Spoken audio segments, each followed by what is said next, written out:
Katie, I love this show. I'm not even from Chicago, and I love Where are it. you from? I'm from LA. And Girl. but I will say this, I absolutely love it. Chicago is one of my favorite cities in the world, and I absolutely love it. But the first question I have for you is, how familiar were you with the parody account that Chris had that this whole show's based on?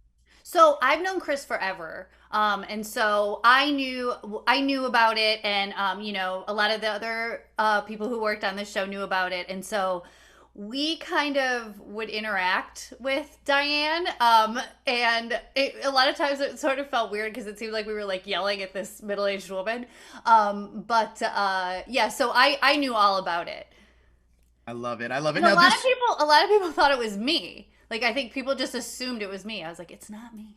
really, a lot of people just assumed it was you. Yeah. That's hilarious. Now, obviously, this is based on Chris's parody account that he created. Can you talk to me though about the challenges of adapting a parody account into a show for Netflix? Yeah, I mean, it was a really interesting way to go about it because the way that I love to write, the way I think the best television comes out is to start with character and to start with a human, to start with a person, and then go from there. Because then people give us infinite stories. So we did have that advantage, but we had to really flesh her out. It wasn't just a raunchy joke; she was more than that. And so once we started exploring the world and the people around her, it really started flowing. And so it it actually was easier than I thought because like I said, we were starting from a character. Right. Right. Now, look, there's a lot of people that are from Second City, which is amazing, by the way. Can you talk to me about the collaboration process? Because there's so many comedic geniuses working on this show. Can you talk to me about the collaboration process, working with everybody and flushing those characters out? Yeah, we were so lucky to have. So our writers room, we started our writers room in December of 2019. So we got like a few months together before we all had to go our separate ways on Zoom. So what was so great was we had a great mix of people who were from Chicago and then people who were not from Chicago. So it kept us in check as far as like, is this a little too insidery or is this something you relate to as well? Because at the heart of it, everyone has a party aunt. I'm sure you have an LA party aunt. Everyone has the party aunt. So that was really the main crux of the show was making sure it was universal through that character, through the character of Diane. So anytime we got a little too crazy with the Chicago specifics, we had people to keep us in check. You know what? I think that Lauren Ash is perfect for the Oh, role. isn't she? She's the best. She's great for Diane. I got to ask about this for a second, but what is it that she brought to the role that wasn't necessarily on the page? I think one of the things that she brings to the role is there is a playfulness that even isn't in the script sometimes. There's just a way that she'll read lines where it's this childlike joy at certain things that she brought to it. And that's the thing about Lauren. She has this beautiful energy, but she's also tough and she's also she's very real and she can be brash. But at the end, she's just a lovely person who's full of joy. And so that's why she was so perfect for this part. Now, Katie, you also lend your voice to the Chicago Party Aunt by playing Zuzana, Yes. which is Diane's friend and coworker. Can you talk to me a little bit about Zuzana and her relationship with Diane? Sure. Susanna's kind of like the polar opposite of Diane, where fun doesn't exist in her world. Everything is about you work, and if you survive and you wake up the next day, that was a success.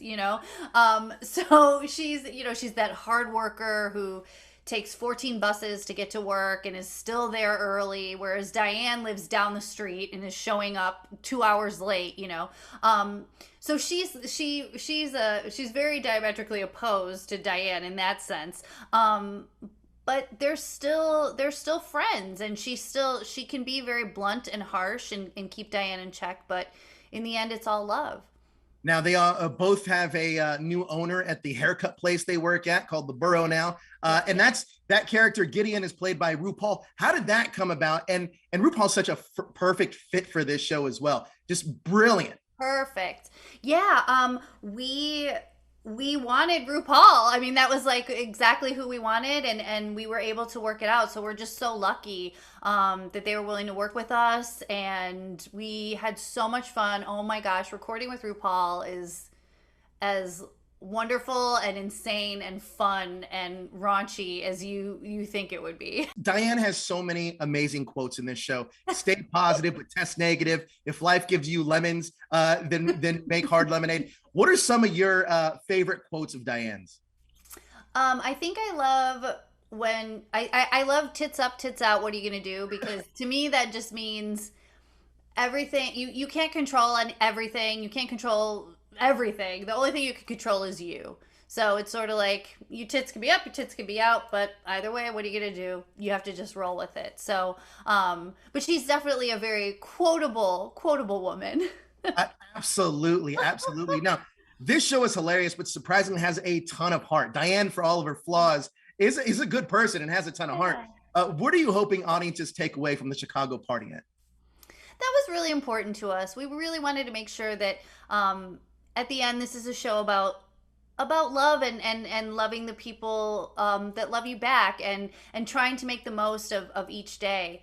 And so I think that people who maybe are only looking at the Twitter account are going to be surprised at how much heart there is there, and how how important the relationships are and how important these people are to each other. It still gets pretty nasty, but we wanted to make sure that there was at the center of this, and the center of Diane really is just a huge heart. We wanted to make sure that that's how it was.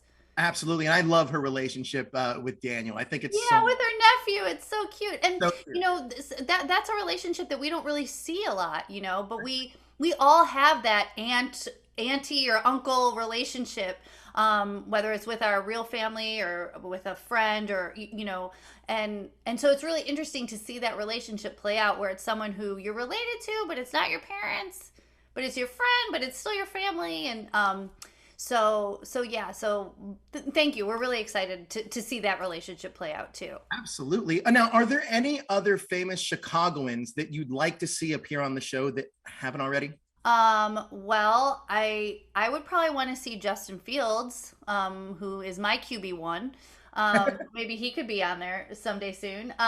Maybe you could send a letter to Barack Obama or Michelle Obama and see if they would like to give a little voice to our show. I'm sure I don't think they're busy right now. Yeah, they're not doing anything right now. Sure. They're not doing anything. There's so many, and that's the other great thing about Chicago. There's so many people with ties to this city that we would love to showcase. Absolutely. Well, I think the show is amazing. It's so funny. Me and my girlfriend watched it last night. We binged it and we're cracking up the whole time. Yay! I think, and again, it has a ton of heart. So thank you so much for your time. Amazing job. Thank you.